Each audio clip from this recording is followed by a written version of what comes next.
Sekarang diajukan untuk menguji, bisa nggak manusia itu diadili oleh pohon? Kan mestinya AMDAL dulu baru ada keputusan politik.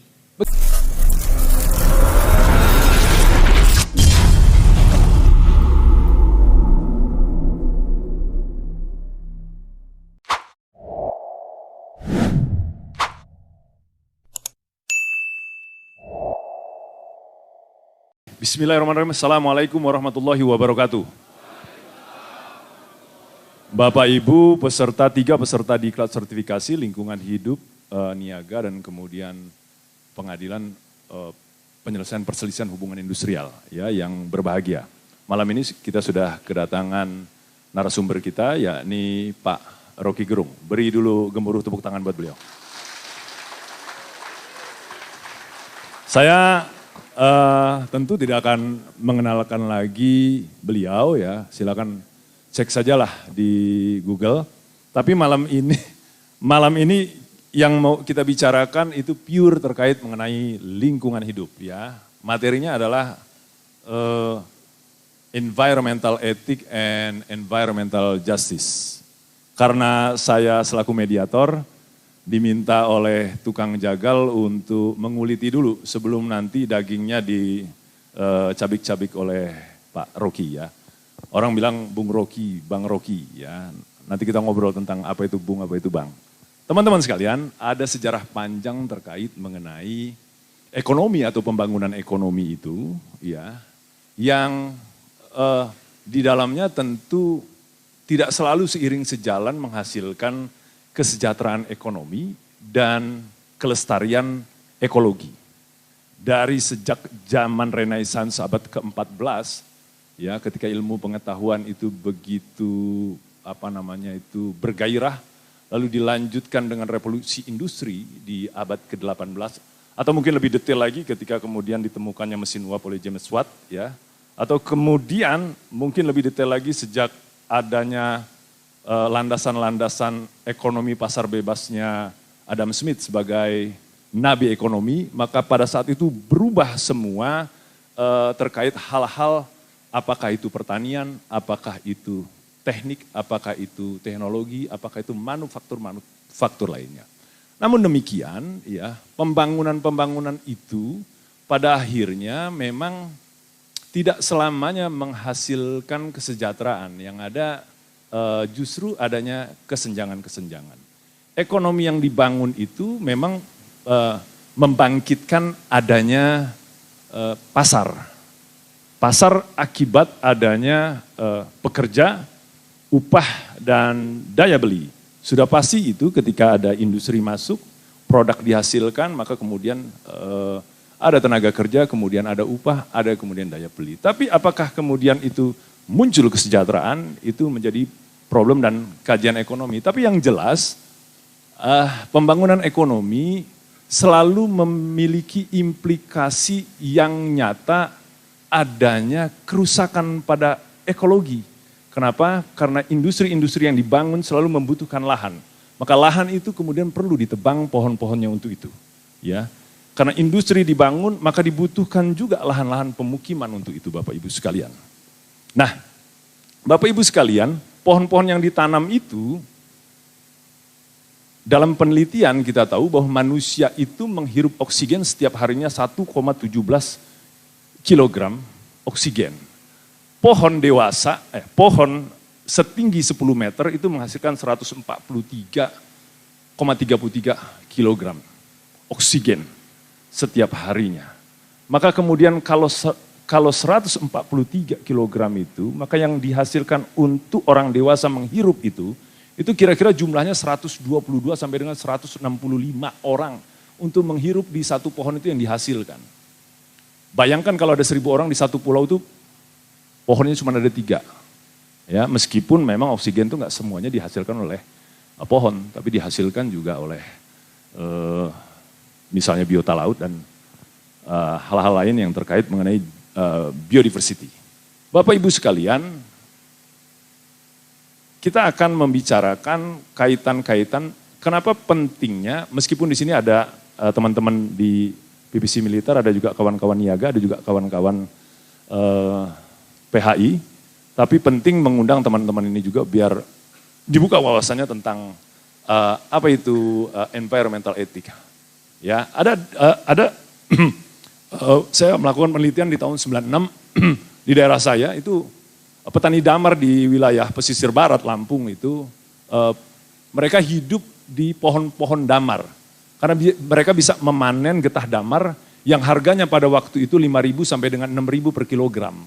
Lalu kemudian lahan itu, ratusan hektar lahan itu, pohon-pohon damarnya ditebang ketika ada perusahaan sawit masuk di sana.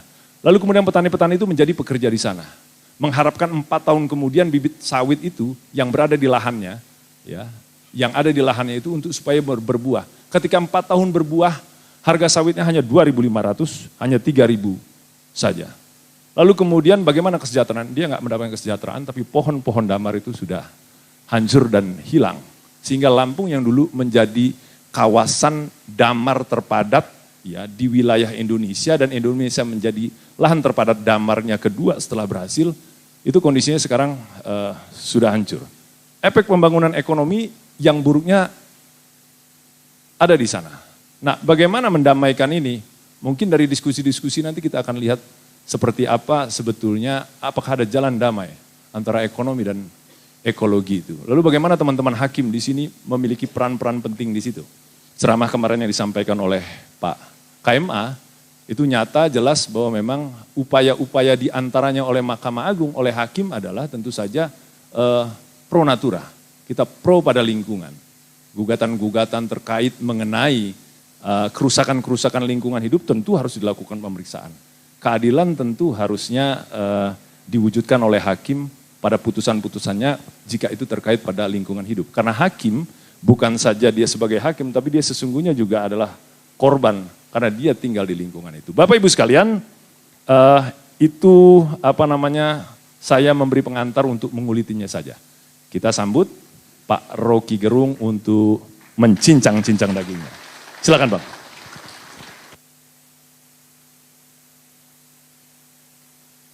Ya, terima kasih Pak Arief. Ini dia bukan moderator, dia provokator selalu. Berupaya untuk memicu perdebatan. Dan kelas itu tanpa perdebatan, kita nggak mungkin menemukan substansi soal. Jadi semua hal begitu diperdebatkan, timbul kemungkinan untuk menyelesaikan. Minimal kemungkinan untuk menyelesaikan. Demikian juga di depan pengadilan orang berdebat. Tapi saya perhatikan pengadilan di Indonesia itu nggak ada debat. Karena problemnya udah diselesaikan di ruang belakang. Entah oleh panitera, entah antara lawyer. Jadi kita tidak menyaksikan debat akademik seperti yang kita lihat di film-film di Amerika atau di Eropa. Jadi sayang sekali tempat kita menguji pikiran itu pengadilan, pikiran kita terhalang oleh perilaku-perilaku yang feodalistik gitu. Itu kritik pertama tuh, supaya jangan ada dusta di antara kita tuh. Yang kedua adalah tema hari ini yaitu environmental ethics. Sesuatu yang tiba-tiba di dalam 2 dekade ini menjadi the only grammar in global politics. Satu-satunya grammar hari ini kalau Anda pergi seminar ke luar negeri, orang akan tanya, do you speak environmental ethics? Orang nggak tanya, do you speak financial market? Udah biasa itu. Tapi ethics, yang disebut ethics sekarang diajukan untuk menguji, bisa nggak manusia itu diadili oleh pohon? Radical break ada di situ. Jadi bukan kita mengadili perselisihan lingkungan, tapi kita diadili oleh lingkungan. Kita yang diadili. Sekarang problemnya di mana kalau kita bikin kerusakan, lingkungan berhak untuk mengadili kita. Coba kita pikirkan. Do think the unthinkable. Karena data yang ada di dunia, jumlah kerusakan yang dibuat manusia sudah melampaui jumlah kerusakan dan kualitas kerusakan yang seharusnya dilakukan oleh alam. Alam merusak dirinya sendiri untuk menghidupkan kemungkinan baru. Tapi yang dirusak manusia tidak ada kemungkinan untuk dihidupkan lagi. Jadi problem radikal filosofi adalah kalau kita melakukan kerusakan pada alam, mestinya alam yang menghukum kita. Kita diadili oleh alam mestinya. Kan begitu kan? Dalilnya seperti itu. Jadi saya mau ajak Anda pada malam yang berbahaya ini. Karena ini kuliah saya kedua nih. Sekali lagi saya kasih kuliah, hat-trick. Mungkin kuliah ketiga, kalau saya kasih kuliah di sini, MA bubar tuh. Karena ada konsekuensinya tuh. Tapi saya mau ambil konsekuensi itu, kan saya anggap teman-teman adalah, after all, we are the community of thought. Kita adalah komunitas berpikir tuh. Namanya memang Mahkamah Agung, tapi saya ganti sekarang, Mahkamah Akal. Supaya ada fasilitas kita untuk membuka diri itu. Apa yang terjadi sebetulnya di dalam soal-soal lingkungan. Yang pertama, 3 hari lalu Menteri PUPR bilang begini, IKN itu pasti mangkrak karena nggak ada investor yang masuk. Yang ngomong tuh Menteri PUPR. Pertanyaannya, kenapa Menteri PUPR terpaksa mesti membuka problem? Padahal 2 minggu yang lalu Pak Jokowi masih jadi sales promotion boy. Jadi SPB bukan SPG. Untuk minta investor asing masuk ke Indonesia. Jadi ada sesuatu terjadi di dalam proses pembuatan kebijakan. Kan itu terang-terangan menterinya Pak Jokowi mengatakan IKN itu adalah ilusi. Hal yang kita terangkan dari dulu. Tetapi keterangan dari Menteri PUPR beda dengan keterangan environmental ethics. Menteri PUPR bilang begini, masih ada problem dengan pembebasan tanah. Kan itu yang dia bilang kan. Jadi karena tanah secara legal belum bisa dialihkan untuk jadi lokasi IKN, maka IKN nggak mungkin diteruskan. Jadi problemnya problem legal. Bukan problem etik. Problem etiknya adalah yang dikritik oleh civil society, oleh academician. IKN itu diputuskan tanpa AMDAL, itu soalnya. Beda keterangannya. Kan Pak Jokowi putuskan IKN itu hendak kita bangun. AMDAL silahkan. Universitas-universitas di sekitar Kalimantan termasuk seluruh Indonesia itu dikasih uang untuk lakukan AMDAL. Buat apa lakukan AMDAL kalau udah keputusan politik? Kan mestinya AMDAL dulu baru ada keputusan politik.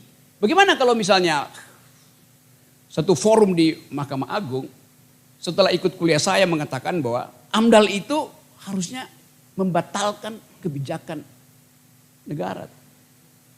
Kan gak mungkin kan? Jadi tadi arogansi kekuasaan mendahului environmental ethics. Di seluruh dunia kita tahu bahwa hukum lingkungan itu dimaksudkan untuk melindungi eksploitasi itu. Parameter pertama adalah lakukan AMDAL. Sekeras-kerasnya. Supaya apa? Supaya terhalang upaya untuk mengeksploitasi. Kalau dia akhirnya lolos itu artinya nggak ada problem dengan waste. Itu dasarnya. Nah sekarang 2 minggu lalu ada keputusan dari Uni Eropa untuk menghalangi semua produk Indonesia dan Malaysia yang datang dari proses deforestasi. Kan itu dalilnya kan. Tetapi kita nanti lihat secara teoritis sebetulnya masih ada problem. Semua kebijakan yang menyangkut aspek lingkungan bukan sekedar outputnya yang dinilai merusak atau tidak lingkungan. Tapi proses memperoleh akses pada industri itu yang dipersoalkan. Misalnya ada perusahaan A, oke, output dan outcome dia adalah green friendly, environmentally friendly. Oke, tetapi waktu dia dapatkan tambang itu tidak melalui proses demokratis. Itu jatah, itu hasil bribery. Kan itu yang dipersoalkan. Bukan sekedar outputnya, tapi proses memperoleh site itu, situs untuk menambang itu. Dan kita tahu di Indonesia cuma 4 orang yang bolak-balik kuasai nikel, kuasai sawit, kuasai segala macam, kan cuma itu kan. Nggak ada proses demokratis. Jadi pertama-tama yang mesti dipersoalkan, demokratikah proses memperoleh akses pada ekstraktif industri? Kalau kasus itu masuk di pengadilan lingkungan, apa itu ditanyakan? Kan enggak. Yang dipersoalkan adalah dispute antara masyarakat adat dengan pemodal. Yang dipersoalkan adalah dispute antara kebijakan lokal di kabupaten dengan hak masyarakat adat. Enggak dipersoalkan proses memperoleh hak-hak itu. Jadi saya mulai dari problem itu. Nanti kita bahas lebih lanjut.